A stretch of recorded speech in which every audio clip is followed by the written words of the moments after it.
Commander Ji-hoon looked out the window of his spaceship. In front of him was the biggest space station he had ever seen. It was shaped like a huge wheel, spinning slowly in the dark space. Lights twinkled all over its surface like stars. "There it is," said Mina, the ship's science officer. She stood next to him, holding a small tablet. Galactic Council Station Epsilon 7. Home to over 200 different alien species. Ji-hoon nodded. His heart was beating fast. Today was the most important day in human history. Earth was finally going to meet the galactic community. After 100 years of space travel, humans had finally been invited to join the Galactic Council. "Are you nervous, Commander?" asked Hannah from her seat at the communications desk. She was young, maybe 25, with bright eyes and a quick smile, a little Ji-hoon admitted. "We want to make a good first impression." Woojin, the security chief, walked into the bridge. He was a big man with strong arms and a serious face. "Sir, the crew is ready. All security protocols are in place." "Good," Ji-hoon said. "Remember, everyone, we represent all of Earth today. Let's show them that humans are peaceful and friendly." The ship moved closer to the space station. Ji could see other alien ships docked at the station. Some were long and thin like needles. Others were round like bubbles. One ship looked like it was made of pure crystal. "Incoming message from the station," Hannah announced. She pressed some buttons on her control panel. "They're giving us docking instructions." "Put it on the main screen," Ji-hoon ordered. The front window changed to show a strange creature. It had blue skin and 4 eyes. When it spoke, the words came out in a musical sound that the ship's computer translated into Korean. "Welcome, humans of Earth," the alien said. "I am Docking Master Kelrin. Please follow the blue lights to Docking Bay 47. The Council is excited to meet you." "Thank you," Ji-hoon replied. "We are honored to be here." As their ship followed the blue lights, Ji-hoon felt proud. Behind him, he could hear soft sounds from the lower decks. Max was probably playing with his favorite toy. Luna was likely sleeping in her warm bed. Buddy was probably looking out the window at all the new sights. "Sir," Woojin said, "should I bring Max and Luna to the meeting?" "Of course," Ji-hoon smiled. "They're part of our crew. The aliens should meet all of us." Mina looked worried. "You sure that's a good idea? We don't know how aliens will react to them." "They'll be fine," Ji-hoon said. "Max is very well behaved, and Luna never causes any trouble." The ship touched down gently in the docking bay. Through the windows, they could see aliens working around their ship. Some were tall and thin with long arms. Others were short and round with many legs. "The air is safe to breathe," Mina reported, checking her instruments. "Gravity is similar to Earth. Temperature is comfortable." "Excellent," Ji-hoon said. He stood up and straightened his blue uniform.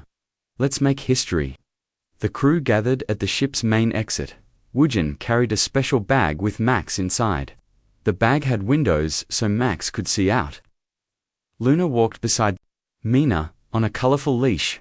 Buddy trotted next to Hannah, his tail moving back and forth with excitement. "Remember," Ji-hoon told his crew, "stay calm and be friendly. Answer their questions honestly." The ship's door opened with a soft hiss. Cool air flowed in from the station. Ji-hoon stepped out first, followed by his crew. The docking bay was enormous. The ceiling was so high that Ji-hoon could barely see it. Hundreds of aliens were working, loading and unloading cargo from different ships. The air smelled strange, like flowers mixed with metal. A group of 3 aliens approached them. The first one was the blue creature they had seen on the screen.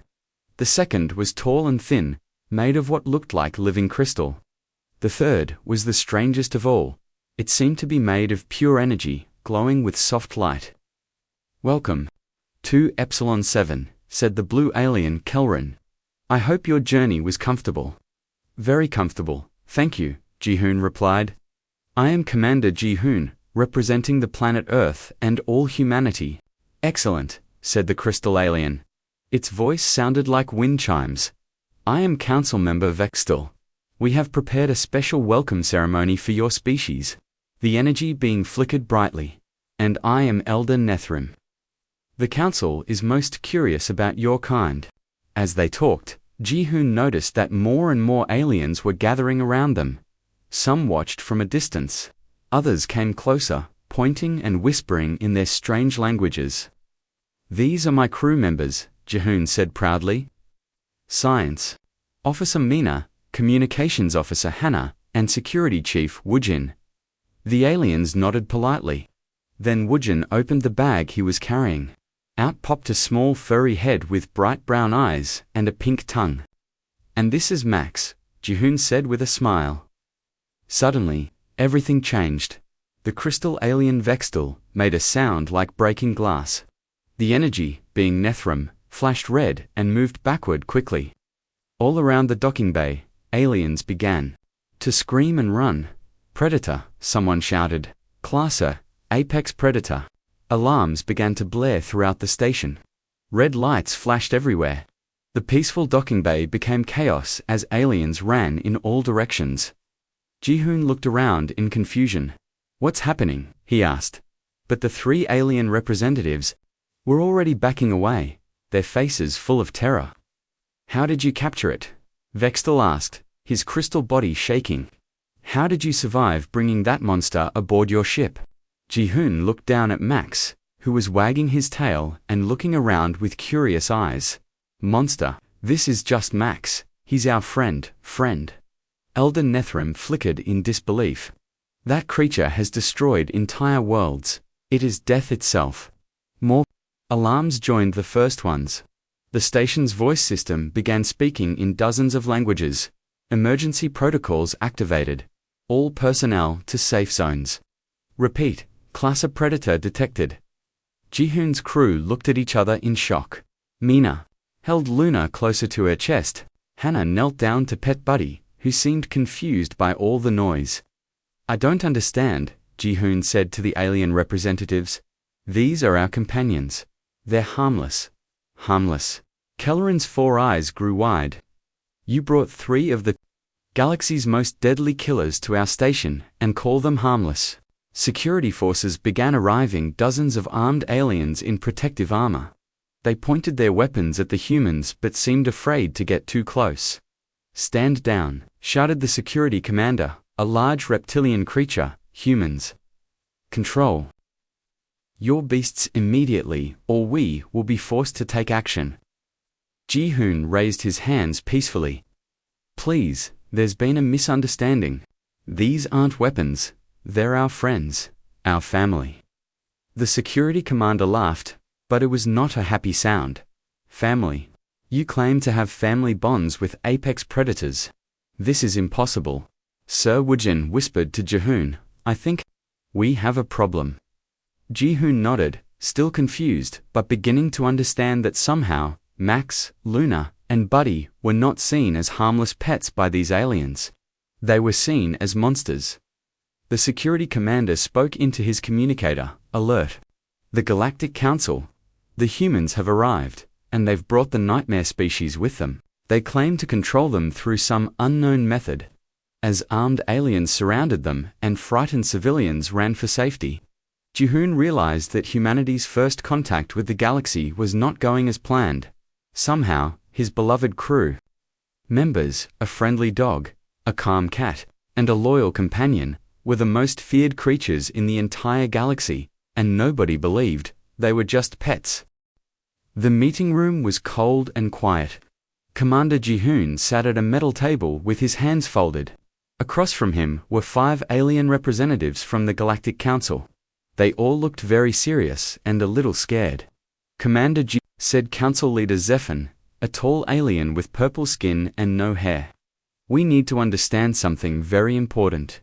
How did your species capture these creatures? Ji-hoon shook his head. We didn't capture them. Max, Luna, and Buddy came to us willingly. They live with us because they want to. The aliens looked at each other with confusion. One of them, a small green creature with big eyes, spoke up. This is impossible. The creatures you call Max and Luna and Buddy are known throughout the galaxy. They are killers. They destroy everything. But they don't, Ji-hoon said patiently. Max likes to play fetch. Luna sleeps in the sun. Buddy loves belly rubs. Belly rubs? Asked Elder Nethram, the energy being. His glow flickered with confusion. You touched the killing machines? Of course, Ji-hoon smiled. They're very soft and warm. The aliens made sounds of horror. Council leader Zephyr pressed a button on the table. Bring in the evidence files. He commanded. A robot rolled into the room, carrying a large screen. The screen showed pictures and videos from different planets. Ji-hoon watched in surprise as he saw creatures that looked exactly like dogs and cats. But these animals were not playing or sleeping. They were running wild, destroying buildings and chasing terrified aliens. This is planet Zerion, Zephyr explained, pointing at the screen. These creatures appeared 50 years ago. In 3 months, they had destroyed 6 cities. The screen changed to show another planet. This is Qualan Prime. The creatures killed half the population before our military could stop them. More pictures followed. Planet after planet showed the same story. Wild dogs and cats causing destruction and fear wherever they went. I don't understand, Ji-hoon said slowly. Our animals aren't like this. They would never hurt anyone. Then how do you explain this? Asked the small green alien.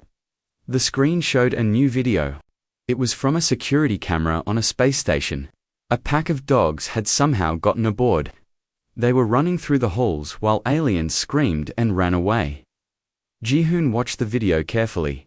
These dogs did look wild and dangerous. Their eyes were different from Max's kind eyes. They moved like hunters, not like pets. These are feral animals, Ji-hoon said finally. Wild ones, not like our companions. Feral? Asked Vextal, the crystal alien. What does this word mean? It means wild, Ji-hoon explained. Animals that don't live with people. They're different from pets. Pets. Now all the aliens looked confused. What is a pet? Ji-hoon realized he had a big problem. These aliens had no idea what a pet was. They had only seen wild dogs and cats. They didn't know that these animals could be friends with humans. A pet is an animal that lives with you, he said slowly. It's part of your family. You take care of it, and it loves you back.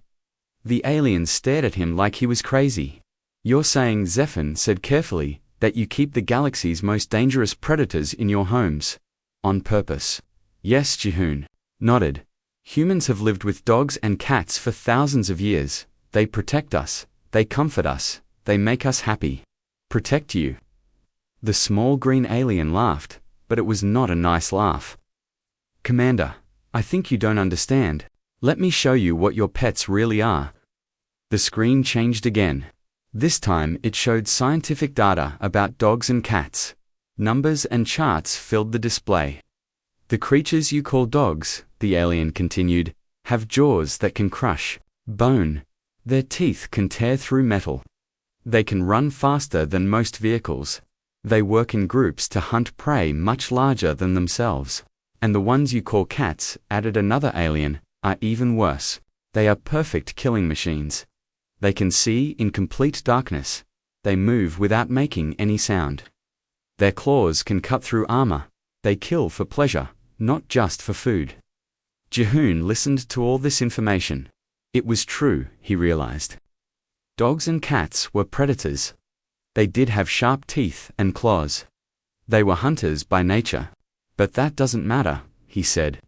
They choose not to use those abilities to hurt us. They love us. Love? Asked Elder Nethram. What is love? This question made Ji-hoon pause. How could he explain love to beings who didn't understand it? Love is ... double quotes, he started, then stopped. Love is when someone cares about you more than themselves. When they want to be with you and protect you and make you happy. The aliens looked at each other again. They were clearly having trouble understanding this concept. So you're telling us, Zephyr said slowly, that these apex predators choose not to kill you because of this? Love? Yes, Ji-hoon said simply. Impossible, said Vexdol. Predators don't love, they hunt, they kill. That's their nature. Not when they're with humans, Ji-hoon insisted. When they're with us, they become something different. They become companions. The meeting room was quiet for a long moment. Finally, the small green alien spoke. Commander Ji-hoon, your species has claimed to do something that no other species in the galaxy has ever done. You've claimed to tame the untamable, to make friends with pure evil. They're not evil, Ji-hoon said firmly. They're just misunderstood. Misunderstood. The alien's big eyes got even bigger. Commander, these creatures have destroyed 17 civilizations. They've killed billions of beings. How can you call them misunderstood? Because the ones you met were wild, Ji-hoon explained. They weren't raised with love and care. If you found wild humans, they might seem dangerous too. Zephon stood up from his chair. This conversation is getting us nowhere. Commander, we're going to have to quarantine your ship. Until we can figure out how you control these monsters, we can't let you leave. Quarantine? Ji-hoon felt worried. For how long? As long as it takes, the council leader replied. We've called in our best xenobiologists and military experts. They need to study your creatures. They need to understand how you've managed to survive living with them. They're not going to hurt Max, Luna, and Buddy, are they? Ji-hoon asked with concern. We'll try not to, Zephon said. But he didn't sound very sure. As guards escorted Ji-hoon back to his ship, he felt worried and confused. These aliens saw his beloved pets as monsters. They couldn't understand that love could change everything. Back on his ship, his crew was waiting anxiously. How did it go, Commander? Asked Mina. Not well, Ji-hoon admitted. They think we're some kind of monster, tamers. They can't understand that dogs and cats can be gentle and loving. Woojin petted Max, who was lying peacefully at his feet. What are we going to do? I don't know, Ji-hoon said. But we need to find a way to show them the truth. We need to help them understand what pets really are. Outside their ship, alien security forces were setting up a blockade. Scientists with strange instruments were preparing to study the dangerous predators that humans called friends. The misunderstanding was getting worse, and Ji-hoon didn't know how to fix it. Dr. Do-yeon looked out the window of the human ship. Outside, he could see dozens of alien scientists setting up their equipment. They wore thick protective suits and carried weapons. All this preparation just to study Max, Luna, and Buddy. They're so afraid, said Soyeon, the cultural expert. She stood next to him, watching the aliens work. Look how they shake when they point their instruments at our ship. Can you blame them? Do-yeon asked. According to their records, dogs and cats destroyed their worlds. They've never seen tame ones before. Inside the ship, the crew was trying to stay calm. Max was playing with his favorite rubber ball. Luna was sleeping on Mina's lap. Buddy was looking out another window, his tail wagging slowly as he watched the aliens. Commander Ji-hoon walked into the room. I just got a message from the council, he said. They want to send a research team aboard our ship. What kind of research? Asked Woojin, the security chief. They want to study how we control our pets, Ji-hoon replied. They think we use some kind of mind control device or drug. Soyeon shook her head. They still don't understand. They can't imagine that animals would choose to be gentle. Maybe we can show them, suggested Dr. Do-yeon. If they see how we interact with our pets, maybe they'll begin to understand. Ji-hoon thought about this. It's risky. What if something goes wrong? What if the aliens get scared and hurt someone? We have to try, Soyeon said. We can't stay locked up here forever, and we can't let them keep thinking we're dangerous. An hour later, 3 brave alien scientists approached the human ship. They wore the heaviest protective armor Ji-hoon had ever seen. Their leader was Dr. Kalfak, a tall alien with blue skin and 4 arms. Behind him came Dr. Yulnara, who looked like a walking tree, and Professor Kex, a small creature covered in fur. Humans, Dr. Kelthic's voice came through their communication system. We are here to study your ... control methods. Please keep the predators secured while we board your ship. They're not secured, Ji-hoon replied. They're just sitting around, being normal. Not secured? Dr. Kelthic's voice got higher. You mean they're loose? Free to attack? They won't attack, Ji-hoon promised. Trust me. The three aliens looked at each other nervously. Finally, Dr. Kelthak nodded. We're coming aboard, please don't let them kill us. The airlock opened with a soft hiss. The three alien scientists stepped inside very slowly. They held their weapons ready and looked around. Max heard the new visitors and came running to greet them. His tongue was hanging out and his tail was wagging happily. Predator, approaching, shouted Professor Kex. All three aliens jumped backward and raised their weapons. Wait, Ji-hoon stepped between them and Max. He just wants to say hello. Hello? Asked Dr. Yilnara. Her tree-like voice creaked with confusion. Predators don't say hello, they attack. Not Max, Ji-hoon said gently. He knelt down and scratched Max behind the ears. The dog's tail wagged even faster, and he made a happy panting sound. The three aliens stared in amazement. They had never seen anything like this before. He's not attacking you, whispered Dr. Kelthak. Of course not, Ji-hoon smiled. He likes me, watch this. He picked up Max's rubber ball and threw it across the room. Max ran after it, caught it, and brought it back to Ji-hoon. Impossible, breathed Professor Kex. The predator is ... obeying you. He's not obeying, Ji-hoon explained. He's playing. It's a game we both enjoy. Dr. Doyen walked over with Luna in his arms. The cat was purring softly, a sound that made all three aliens step back in fear. What is that noise? Asked Dr. Yilnara. Is it preparing to attack? She's purring, Dr. Doyon said. It means she's happy and content. He gently stroked Luna's soft fur. The purring got louder. You're touching it, Dr. Kelthak said in disbelief. With your bare hands, and it's not biting you. She would never bite me, Dr. Doyon said. Luna loves me. Watch. He held the cat up to his face and rubbed his nose against hers. Luna purred even louder and pushed her head against his cheek. The three alien scientists looked like they might faint. This is ... This is unprecedented, stammered Professor Kex. In all our studies, we've never seen predators behave this way. Soyen stepped forward carefully. That's because you've only seen wild ones. These animals grew up with humans. We raised them from babies. We fed them, played with them, loved them. They're part of our families. Asked Dr. Yilnara. You consider predators to be family? Absolutely, said Soyen. Let me show you something, she called out. Buddy. Come here, boy. Buddy came running from the other room.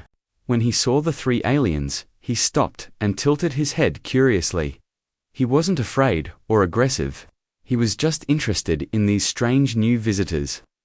Watch carefully, Soyen told the aliens. She sat down on the floor and patted her lap. Buddy, come here. The dog walked over and lay down with his head in Soyen's lap. She began petting him gently, and his eyes closed with contentment. He trusts me completely, Soyen explained. He knows I would never hurt him, and I know he would never hurt me. This is what love looks like.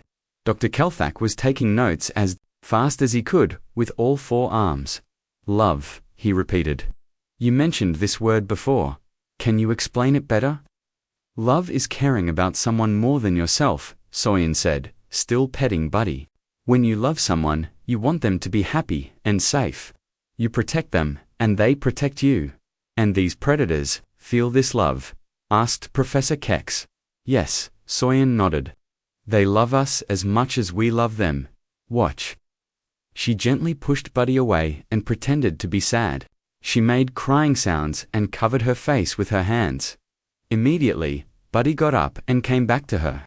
He licked her hands and whined softly, trying to comfort her. When Soyen smiled and hugged him, his tail wagged with relief. He was concerned. About you, Dr. Yilnara observed with wonder. A predator was worried about your feelings. That's right, Soyen said.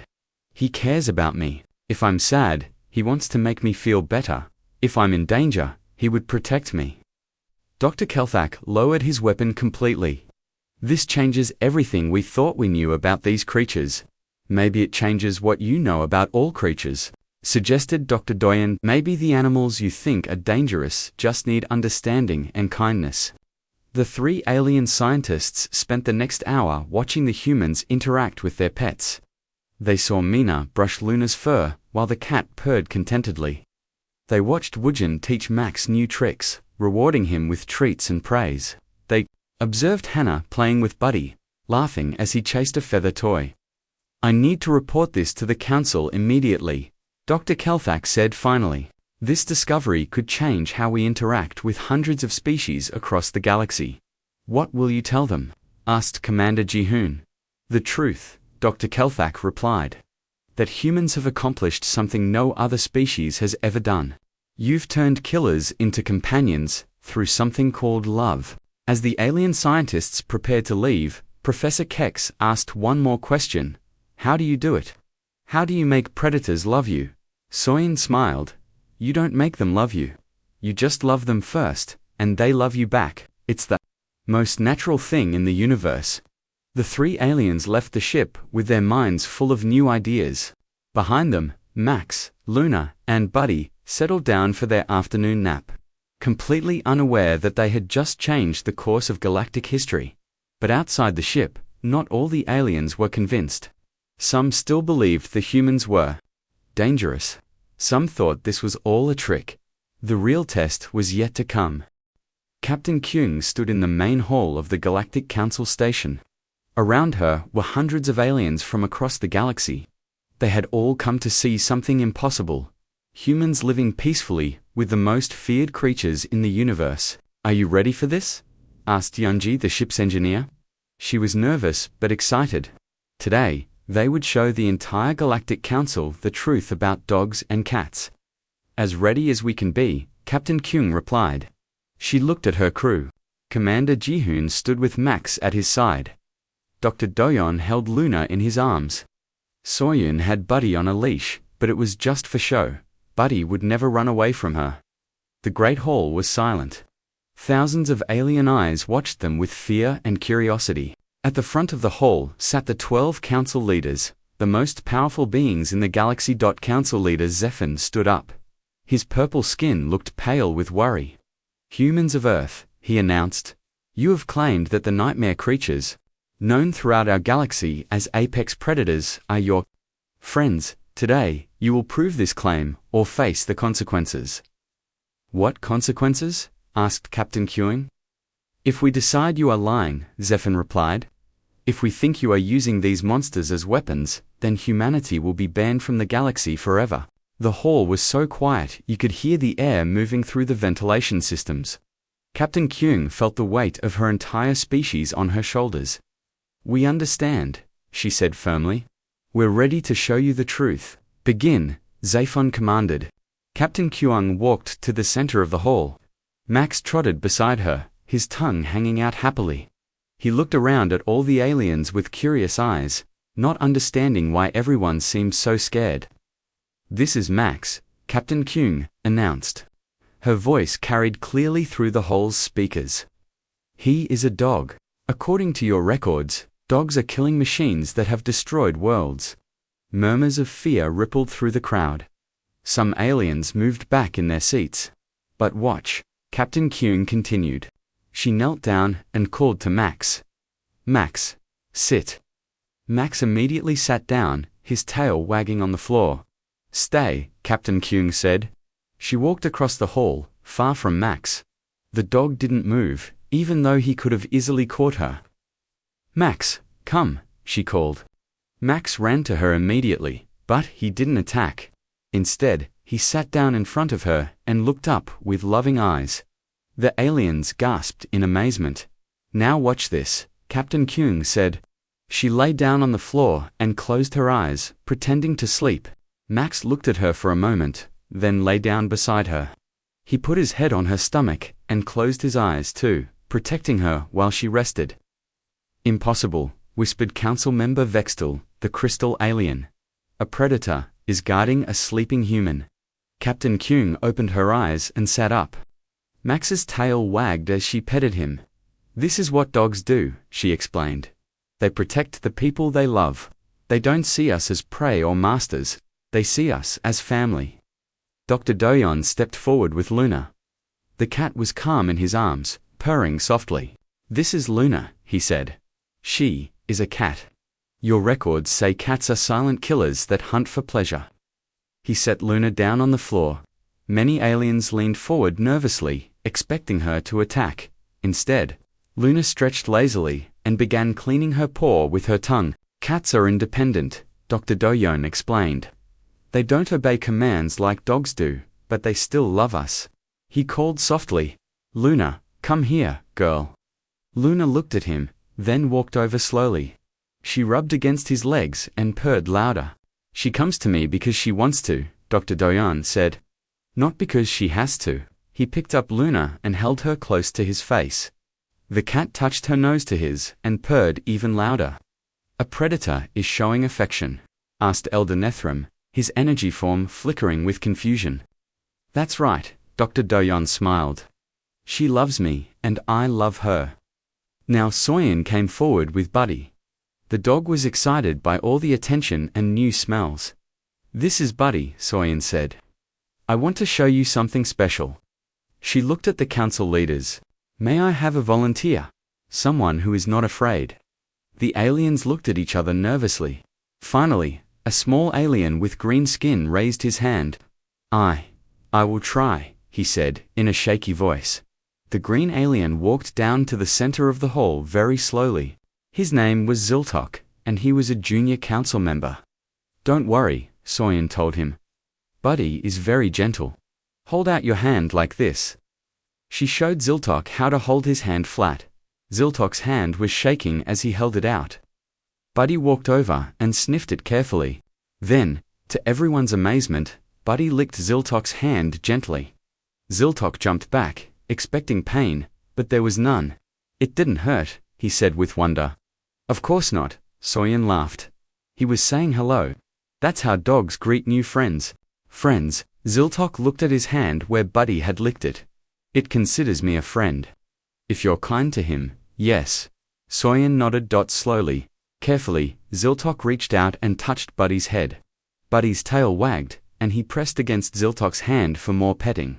It's so soft, Ziltok whispered, and warm, and it seems happy. The entire hall watched in silence as a small alien and a dog became friends for the first time in galactic history. But then something unexpected happened. Council member Threx, a large reptilian alien, stood up angrily. This is all lies, he shouted. These humans are using some kind of mind control. These creatures destroyed my homeworld. They killed my family. The hall erupted in chaos. Some aliens agreed with Threx, shouting about their own losses. Others wanted to see more demonstrations. Order, yelled Council Leader Zephan, order in the hall. When the noise died down, Threx continued speaking. I have brought proof that these humans are deceiving us. He pressed a button, and a large screen appeared above the hall. The screen showed videos from across the galaxy. Wild dogs and cats attacking cities, destroying buildings, killing innocent beings. These are the same creatures, Threx declared. How do you explain this? Captain Kyung felt her heart sink. This was the question she had been dreading. Those are wild animals, she said. Feral ones, they're different from pets. Different how? Threx demanded. They weren't raised with love, Captain Kyung explained. They don't know humans, they don't trust us. They're acting on pure instinct. So you admit these creatures are naturally violent? Threx pressed. They can be, Captain Kyung said honestly. But so can humans. So can any species when they're frightened or desperate. Then how do we know your pets won't turn violent? Asked another alien. This question scared many in the crowd. They began talking loudly among themselves. Captain Kyung looked at her crew, then at Max, Luna, and Buddy. The animals sensed the tension in the room. Max whined softly and pressed against Captain Kyung's leg. Luna hissed at the loud noises. Buddy moved closer to Soyin for comfort. Look at them, Captain Kyung said, her voice carrying over the noise. They're scared too, but they're not attacking. They're looking to us for protection and comfort. She knelt down and hugged Max. This is the difference. Wild animals fight when they're scared. Pets trust their families to keep them safe. Dr. Doyen spoke up. Every species in this galaxy has individuals who are dangerous and individuals who are peaceful. You judge humans as individuals, not as a group. Why can't you do the same for dogs and cats? The hall became quiet again as the aliens thought about this. Elder Nethram flickered thoughtfully. The human makes a good point. We have peaceful members and violent members in every species.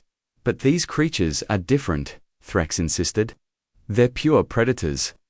So are you, Soyen said calmly, looking at the reptilian alien. Your species are natural hunters too. But you chose to be civilized. You chose to live peacefully with other species. Thrax paused, surprised by this observation. That's exactly what our pets have done, Soyen continued. They chose to live peacefully with us. They chose love over violence. Council leader Zephyr stood up slowly. We need time to discuss this, he announced. The council will meet in private session. As the aliens filed out of the hall, many stopped to stare at Max, Luna, and Buddy. Some looked curious now, instead of afraid. Others still seemed terrified. Captain Kyung gathered her crew together. How do you think we did? She asked. Better than expected, Commander Ji-hoon replied. But some of them still don't believe us. At least now they're thinking about it. Yeonji said hopefully. Outside the hall, the aliens were having heated discussions. Some wanted to accept humanity into the galactic community. Others thought it was too dangerous. The future of human-alien relations hung in the balance, and 3 small Earth animals held the key to everything. Diplomat Tyone sat in the waiting room outside the council chambers. He had been waiting for 6 hours. Beside him, ship psychologist Nari was reading reports on her tablet. The rest of the human crew was back on their ship, taking care of Max, Luna, and Buddy. What do you think they're deciding? Nari asked quietly. I don't know, Taeyeon replied. Some of them seemed convinced, others looked terrified until the very end. The door to the council chambers opened with a soft hiss. A small robot rolled out and spoke in a mechanical voice. The Galactic Council will now announce their decision. All humans report to the main hall immediately. Taeyeon and Nari walked quickly through the station's corridors. When they reached the main hall, they found their crew already there. Commander Ji-hoon stood with Max at his side. Dr. Doyen held Luna, who was purring softly. Soyen had Buddy on his leash, though the dog was sitting calmly. The Great Hall was packed with aliens again. News of the humans and their tame predators had spread throughout the galaxy. Representatives from dozens of species had come to hear the council's decision. Council leader Zephyr walked to the center of the stage. His purple face looked tired, as if he had been arguing for hours. Citizens of the galaxy, he began, today we have witnessed something unprecedented. The species called humans have shown us that the creatures we fear most can become companions through something they call love. Murmurs filled the hall. Some aliens sounded excited, others sounded worried. After much discussion, Zephyr continued, the Galactic Council has reached several decisions. Taeyeon held his breath. The future of humanity depended on what came next. First, Zephyr announced, we officially welcome humanity to the Galactic Council. You have shown us wisdom and compassion that our galaxy needs. Cheers erupted from some parts of the hall. The human crew smiled with relief. However, Zephyr raised his hand for silence. There are conditions. The hall became quiet again. Humans will be granted a special position in the council, Zephyr explained. You will serve as advisors on matters involving difficult species. Many worlds in our galaxy have problems with creatures they consider dangerous. Perhaps your methods of understanding and compassion can help them too. Taeyeon felt excited. This was better than they had hoped for. Humanity wasn't just being accepted, they were being asked to help others. Second, Zephyr continued, We are establishing new research programs. Human scientists will work with alien scientists to study the concept of domestication. We want to understand how love can change the behavior of dangerous creatures. Dr. Doyon stepped forward. We would be honored to share our knowledge, he said. Third, Zephyr said, we are creating new protocols for dealing with the creatures humans call dogs and cats. When these animals are found on alien worlds, we will no longer automatically destroy them. Instead, we will contact human experts to help determine if they can be safely relocated or domesticated. This announcement caused the biggest reaction yet. Some aliens cheered, happy that fewer creatures would be killed. Others looked nervous about letting dangerous predators live. Council member Threx, the reptilian alien who had opposed the humans, stood up. I still have concerns, he announced. What if these methods don't work on my world? What if the creatures refuse to be tamed? Nari stepped forward to answer him. Not every animal can become a pet, she said honestly. Some are too wild to set in their ways, but we've learned that many creatures only attack because they're scared or hungry. If we can address those needs, we can often find peaceful solutions. And if that doesn't work, Threx pressed, then we help you protect your people, Nari replied. We're not saying all creatures should be pets. We're saying they should be understood before they're feared. Elder Nethram flickered brightly. This wisdom extends beyond just dogs and cats, he observed. How many species have we destroyed simply because we didn't understand them? This question made the entire hall think. Throughout galactic history, many species had been wiped out because they were considered too dangerous to live. A small alien in the back of the hall raised her hand. I have a question for the humans, she said. My world has creatures that look like giant spiders. They build webs that trap our vehicles. We've been fighting them for years. Could your methods help us? Soyin smiled. We'd be happy to try. On Earth, we've learned to live peacefully with spiders too. Most of them just want to be left alone. More hands went up around the hall. Aliens, from dozens of worlds, began asking for help with their own monster problems. We have creatures that howl at night and keep us awake, giant worms that eat our crops, flying beasts that steal our food supplies, birds that dive bomb our children. Each time, the human crew offered to help. They explained that many of these problems could be solved with understanding rather than violence. Council leader Zephyr watched all this with amazement. It seems, he said, that humanity's greatest gift to the galaxy may not be technology or weapons. It may be the ability to see friends where others see enemies. The ceremony continued for another hour. Papers were signed, making humanity's membership in the Galactic Council official. Plans were made for joint research projects. Schedules were set for human advisors to visit troubled worlds. Finally, as the ceremony was ending, something wonderful happened. Ziltok, the small green alien who had petted Buddy during the demonstration, approached the human group nervously. Excuse me, he said quietly. I have a confession to make. What is it? Asked Taeyeon. On my home world, Ziltok continued, we have small creatures that look similar to your cats. We've always chased them away because we thought they were pests. But after seeing Luna today, He paused, looking embarrassed. I think maybe we were wrong. Maybe they just wanted to be friends. Dr. Doyon smiled warmly. Would you like us to visit your world? We could help you learn to communicate with them. Really? Ziltok's big eyes got even bigger. You would do that, of course, Dr. Doyon said. That's what friends do. They help each other. As the aliens filed out of the hall, many stopped to say goodbye to Max, Luna, and Buddy. The animals had become celebrities throughout the galaxy. The first creatures to change from monsters to friends in a single day. 3 months later, Taeyeon sat in his new office in the human embassy on the council station. Through his window, he could see alien children playing with earth dogs in the station's park.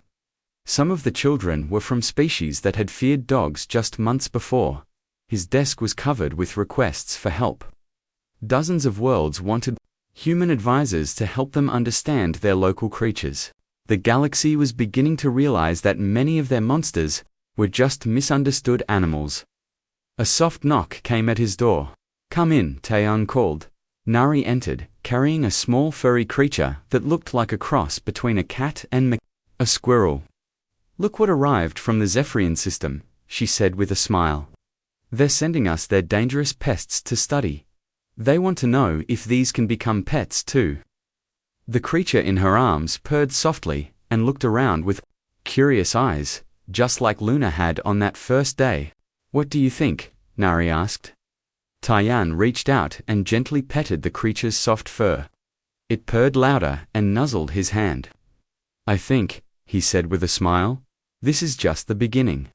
Outside his window, Max was teaching an alien child how to play fetch.